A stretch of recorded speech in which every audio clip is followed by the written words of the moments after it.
Oke, mari kita jujur-jujuran. Setiap dari kita yang pernah punya ide, entah itu buat startup, proyek, atau apapun, pasti bakal sampai di satu titik. Di satu pertanyaan yang sering kali kita hindari, apa yang lagi kita kerjain ini beneran eksperimen? Atau kita cuma lagi cari-cari pembenaran buat ide yang udah terlanjur kita sayangin? Kita mulai dari kutipan yang tajem banget nih dari Ray. Coba deh, renungin sebentar. Kapan terakhir kali kamu ngelakuin sebuah tes? Kamu beneran siap menerima hasil apapun? Atau diam-diam kamu cuma berharap hasilnya bagus buat nguatin argumenmu di rapat nanti? Nah, itulah inti dari apa yang akan kita bedah hari ini.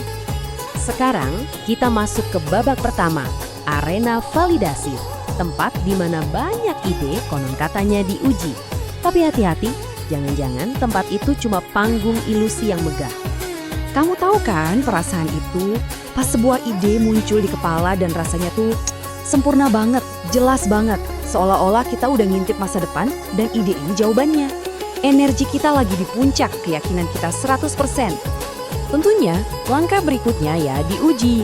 Kita bilang, ayo kita validasi. Tapi, disinilah jebakan pertamanya. Pertanyaannya bukan apakah kita ngetes atau enggak, tapi gimana cara kita ngetes. Karena ya, ternyata nggak semua yang namanya testing itu diciptakan setara. Nah, disinilah letak perbedaannya yang paling dasar. Di satu sisi, ada panggung ilusi atau validasi semu. Tujuannya apa? Mencari data pendukung. Kita wawancara orang dengan harapan mereka bakal bilang, wah, idenya keren. Di sisi lain, ada arena belajar, alias eksperimen sejati. Di sini, tujuannya bukan buat dapat pujian, tapi buat belajar. Kita justru secara aktif nyari tahu di mana letak kesalahan kita secepat mungkin. Dan alat utama di panggung ilusi ini namanya Vanity Matrix. Ini angka-angka yang bikin kita ngerasa hebat. Ribuan downloads, ratusan kali likes, keren sih kelihatannya. Tapi apa itu beneran bukti orang butuh produk kita? Apa itu bukti mereka bakal mau bayar? Seringnya sih enggak. Itu cuma teater kesuksesan, bukan bukti pembelajaran yang nyata.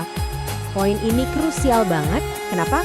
Soalnya eksperimen yang dirancang cuma buat cari pembenaran, itu ngasih kita rasa aman yang palsu. Kita jadi ngerasa udah punya data, padahal data itu cuma ilusi. Akhirnya kita terus membangun di atas fondasi yang rapuh, dan itu jauh lebih berbahaya daripada nggak ngapa-ngapain. Jadi, kalau validasi semu ini bahaya banget, kenapa kita masih aja sering melakukannya? Nah, jawabannya ngebawa kita ke bagian kedua. Musuh terbesarnya itu bukan kompetitor atau teknologi, tapi sesuatu yang jauh lebih dekat, ego kita sendiri. Kutipan dari Raisa ini benar-benar kena di hati. Kita tuh jatuh cinta sama ide kita sendiri. Kita begitu yakin sama intuisi kita, sampai lupa kalau keyakinan itu sendiri adalah sebuah asumsi yang perlu diuji, bukan kebenaran mutlak. Coba deh lihat jebakan-jebakan ini. Kedengaran familiar nggak? Kita seringkali lebih sibuk mikirin gimana cara ngalahin kompetitor sebelah daripada nanya ke diri sendiri, pelanggan beneran butuh nggak sih yang kita bikin? Terus, pas ada yang kritik ide kita, rasanya kayak serangan pribadi. Padahal itu data yang berharga banget. Nah, semua ini akarnya dari ego. Makanya, poin krusialnya itu ini. Mampu bilang, kayaknya gue salah deh, itu bukan tanda kelemahan. Justru sebaliknya. Di dunia digital sekarang, kemampuan buat misahin ego dari hipotesis itu adalah sebuah kompetensi profesional yang super dicari. Ini adalah cara yang disiplin untuk mengurangi risiko bisnis. Oke, masalahnya udah jelas. Validasi semu dan ego. Sekarang solusinya gimana? Yuk kita bedah ilmunya eksperimen, alias cara belajar dengan jujur. Nah, ini dia mesin utamanya yang dipopulerkan oleh Eric Ries dalam Lean Startup. Siklus umpan balik, build, measure, learn. Idenya simple banget. Kita punya ide, kita bangun, build versi paling minimal dari produk buat nguji ide itu. Kita ukur measure, gimana respon pelanggan secara nyata. Terus kita belajar, learn dari data itu. Tujuannya memutar siklus ini secepat mungkin. Dan hasil dari siklus ini, nah ini dia momen ahanya.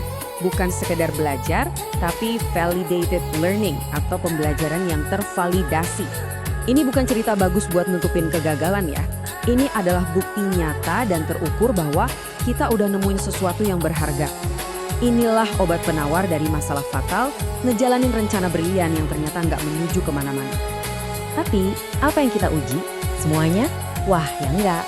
Kita mulai dari yang paling menakutkan. Asumsi yang kalau ternyata salah, seluruh bisnis kita bisa runtuh. Inilah yang disebut leap of faith assumptions. Pertanyaan kayak, orang beneran mau bayar nggak ya buat ini? Atau masalah ini emang sepenting itu ya buat mereka? Caranya adalah lewat MVP atau Minimum Viable Product. Ingat ya, ini bukan versi pertama produkmu. Bukan, ini adalah versi paling sederhana yang memungkinkan kamu muter siklus build, measure, learn tadi dengan usaha seminimal mungkin. Kuncinya adalah milih MVP yang paling murah dan cepat, tapi bisa ngasih pembelajaran yang paling berharga. Lihat deh contoh brilian ini. Kamu nggak langsung bikin layanan pengiriman jus lemon pakai drone kan? Mungkin MVP pertamamu cuma stand jus lemon seharga $250 buat nguji asumsi paling dasar. Orang suka nggak ya sama jus lemon buatan kita? Dari situ, baru deh naik level ke MVP berikutnya buat nguji asumsi lain. Setiap langkah adalah eksperimen yang terfokus. Ini ngebawa kita ke bagian terakhir dan mungkin yang paling penting dari semuanya. Gimana sih seharusnya kita memandang hasil dari semua eksperimen jujur ini? Kalau eksperimen kamu membuktikan asumsimu itu salah, itu bukan berarti tim kamu gagal. Justru sebaliknya, itu artinya eksperimen kamu berhasil. Kamu berhasil mencegah perusahaan buang-buang waktu dan uang buat membangun sesuatu yang salah. Data yang nggak nyaman itu adalah bukti pembelajaran yang paling berharga. Dan kutipan dari Raisa ini mengubah total cara kita melihat kesuksesan. Yang dicari itu bukan portofolio yang isinya grafik naik terus, tapi portofolio yang menunjukkan proses belajar yang jujur. Portofolio yang berani nunjukin ide ini kita batalkan karena datanya bilang begitu. Kenapa sih semua ini penting banget? Soalnya, talenta-talenta kayak ginilah yang sekarang jadi rebutan di industri digital. Perusahaan butuh orang yang bisa mendesain eksperimen yang beneran masuk akal, jujur baca data apa adanya, bukan yang pengen dilihat, berani belok arah berdasarkan data, dan yang paling penting, punya profesionalitas buat bilang, tunggu dulu, uji coba kita ini belum valid. Jadi kita tutup dengan pesan yang memberdayakan dari Ray. Kalau setelah dengerin ini semua, kamu jadi ngerasa, wah, jangan-jangan tes yang gue lakuin kemarin cuma ilusi.